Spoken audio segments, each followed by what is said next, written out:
Uite ce mitică ea. Care? Aia mare apoi. Care? Aia din tău. Prima.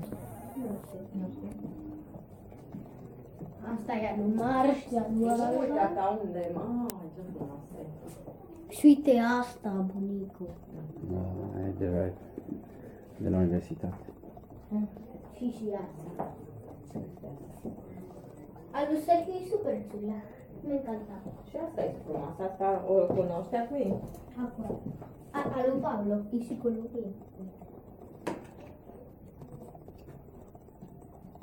Bunicu.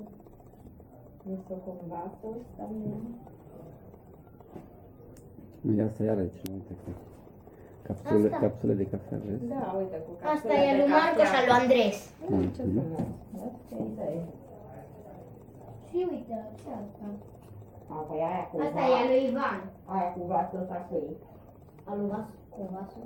Aia din spate. Uite, o mai avut cineva ideea cu Nu știu. umeraș, uite. La lui Jesse cea mai frumoasă, uite. Da.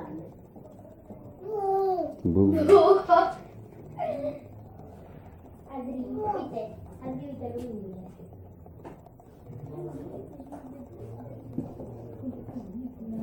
Uite, la anul cu un decorațiune așa se lasă face.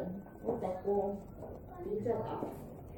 Eu am 100 de cincete și cu pancarta. Din astea.